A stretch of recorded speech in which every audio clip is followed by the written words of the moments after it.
Bonjour, pasteur Onakaïcha Houten, responsable de l'église évangélique numérique Philadelphie en Nouvelle-Calédonie.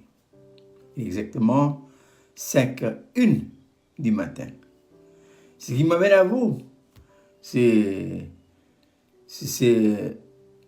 cet entretien de Jésus à propos de la normalité de la vie chrétienne. Et ça se trouve dans le Sermon sur la montagne. Et Jésus ici s'adresse aux enfants de Dieu. Et ça, cette exhortation, cet enseignement que nous allons essayer de voir en quelques mots, ça s'adresse aux enfants de Dieu. Oh, le monde peut écouter aussi, hein? Mais c'est surtout aux enfants de Dieu que le Seigneur s'adresse. Et dit ceci, dans Matthieu chapitre 6, verset 25. C'est pourquoi, je vous dis, ne vous inquiétez pas pour votre vie, de ce que vous mangerez, ni pour votre corps, de ce que vous serez vêtu. La vie n'est-elle pas plus que la nourriture, et le corps plus que les vêtements? Et Jésus ajoutera lui-même un peu plus loin. Il disait que ces choses-là, ce sont les païens. Il dit, car toutes ces choses, ce sont les païens qui les cherchent, qui les recherchent. Hein? Les païens. Votre Père Céleste sait que vous en avez besoin. L'inquiétude.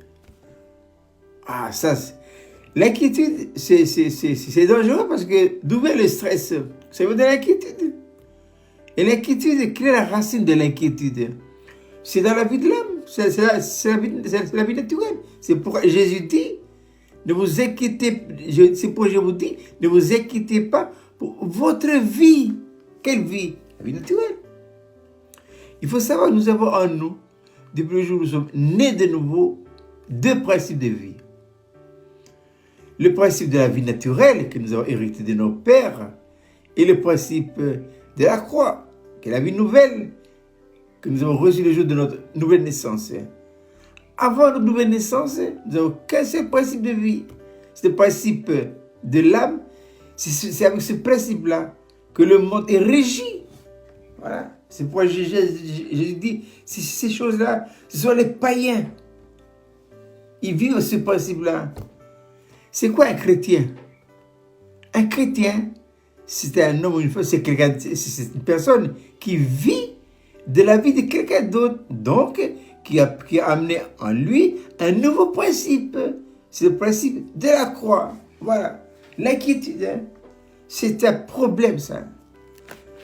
C'est un problème qui mine notre vie chrétienne.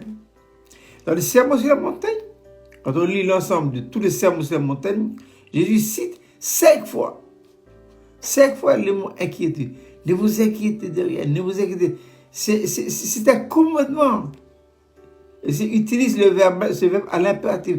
Ne vous inquiétez de rien, ne vous inquiétez pas de ce que vous allez manger, de ce que vous allez boire, de votre vêtement, et de toutes ces choses-là. Il ne faut pas nous casser la tête pour ça. Non. Oh, attention, hein. Ne soyons pas non plus négligents. Hein. Il faut pas non plus se dire, écoutez, je ne m'inquiète pas, le Seigneur pourra me besoin. Non. Nous sommes responsables de nos vêtements. Nous sommes responsables de réparer notre voiture qui est en panne. Nous sommes responsables de mettre l'essence. Nous sommes responsables de notre santé. Nous sommes responsables de tout. N'allons surtout pas imaginer que Jésus n'est pas au courant de ces choses-là. Il connaît nos situations particulières. Il nous connaît chacun par notre nom, ainsi que nos situations particulières. Il ne faut surtout pas que ces situations particulières constituent un frein, un épanouissement à notre vie chrétienne. Le Seigneur sait, il sait tout. Quelle doit être notre préoccupation numéro 1? C'est quoi? C'est notre communion avec lui. C'est notre relation avec lui. C'est notre intimité avec lui. c'est notre connexion avec lui. Il faut veiller. Parce que ces choses-là qui sont les principes de la terre risquent d'être des freins, des obstacles qui coupent notre communion avec le Seigneur. Voilà. Jésus dira, toujours dans sa montagne sur la montagne, vers la fin, pour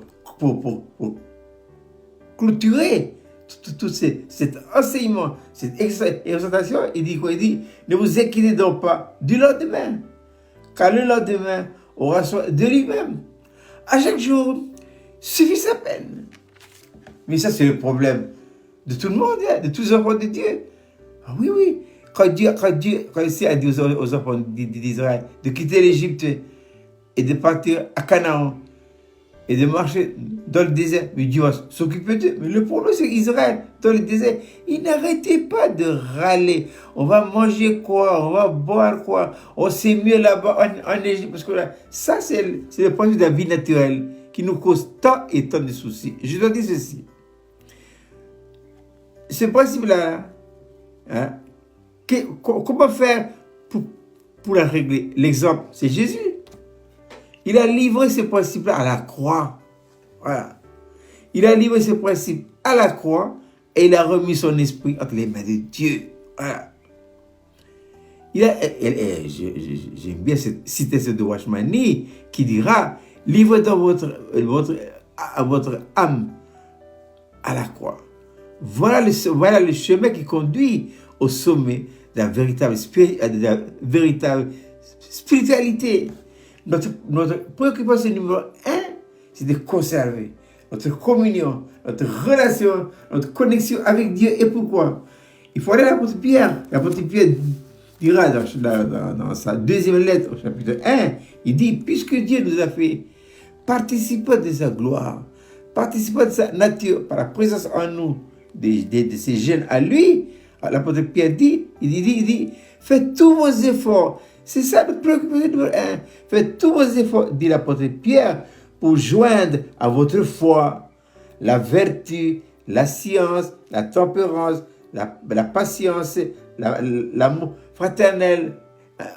Pour résumer ça, nous devons tout faire nos efforts pour entrer en ligne avec le fruit de l'esprit dans Galates chapitre 5, verset 22. Et ça, nous devons faire nos efforts. Ça doit être notre préoccupation numéro 1. Et l'apôtre Pierre, j'ajoute, Pierre dit ceci. Il dit, car si ces choses sont en vous et ils sont avec abondance, et ne vous laisseront pas oisifs et stériles. Voilà. C'est ce qui fait que tant d'enfants de Dieu sont oisifs et stériles parce qu'ils font des choses de ce monde. Leur préoccupation numéro 1, non, 2. Le bon sens de la vie de l'âme, la vie naturelle. Les gens qui disent, oui, mais il faut bien que je mange, il faut bien que je bois, il faut bien que je me vêtis, j'ai des projets. Et Dieu connaît tout ça. N'allons surtout pas imaginer que Dieu ne sait pas ces choses-là. Il le sait, même nos situations particulières, mieux que nous-mêmes. Nous, on ne sait rien. On sait rien. Jésus dit, à chaque jour, suffit sa peine. Le lendemain aura soin de lui. Qu'est-ce que l'oisiveté? L'oisiveté, c'est une vie désœuvrée. Et qu'est-ce que la stérilité? On n'est pas productif. Et pour ça, pour que nous ne soyons pas oisifs et stériles, il faut nous occuper des affaires de Dieu. Voilà. C'est notre préoccupation numéro 1, un souci, c'est de nous occuper de quoi? Des affaires de Dieu. Jésus n'a-t-il pas donné la leçon? Il dira à ses parents, ne saviez-vous pas, il faut que je m'occupe, que je me préoccupe des affaires de notre Père, de mon Père. Dieu connaît tout ça. Ah oui, je me rappelle comment le Seigneur dit à Élie, va au torrent de Kérit. Hein? Va au torrent de Kérit. J'ai ordonné au corbeau de m'occuper de toi. Et pendant tout le séjour d'Élie au Kérit, il s'occupait du corbeau, Dieu s'occupait de lui. Hein? Il avait sa nourriture. La préoccupation d'Élie, c'est quoi? C'est garder sa connexion avec Dieu. Ensuite, le Seigneur dit à Élie, maintenant, tu vas aller à Sarepta. J'ai ordonné à une veuve de s'occuper de toi. Hein? Sarepta, hein? C'est pas Zapatlan. C'est un village. Il y a beaucoup de veuves là-bas. Comment savoir qui est la bonne veuve? Élie ne s'est pas posé des questions. Sur la parole de Dieu, il est parti. Voilà. Il est parti. Et Dieu a conduit. Il a trouvé la veuve qu'il fallait là-bas à Sarepta. Et c'est cette veuve-là qui s'est occupée de lui pour toute la durée de la sécheresse en Israël. Voilà. Donc, que d'exemples dans la parole de Dieu nous montrent que notre préoccupation numéro 1 doit être les intérêts de Dieu. Dieu connaît. Je répète, pour terminer, que nous ne soyons pas négligents pour ce qu'on met à table, pour nos vêtements, nos voitures et tout ça. Mais oui, il faut travailler. Voilà. Souvent, les gens qui se préoccupent sont les gens qui ne travaillent pas. Tu mangeras à la sueur de ton front. Donc tu dois travailler. Voilà. Les gens qui viennent à la table ne viennent pas tout seuls. Nous devons nous préoccuper et nous occuper de ces choses-là. Mais notre préoccupation numéro 1 doit être les intérêts de Dieu. Attention, hein. Et puis le jour où nous sommes de nouveau, un nouveau principe est venu. De quel principe allons-nous vivre maintenant? Le principe de la croix. Et qu'est-ce que la croix? La croix, c'est un principe de vie qui donne à Dieu tous les dons absolus et la possibilité de vivre sa vie en nous. Voilà le beau principe qui fait qu'on ne se préoccupe pas de tout ça. On n'est pas non plus négligent, mais on s'occupe et on se préoccupe de notre connexion, de notre relation, de notre intimité avec Dieu. Je vous souhaite de passer une agréable journée avec ce nouveau principe qui est le principe de la croix. À bientôt.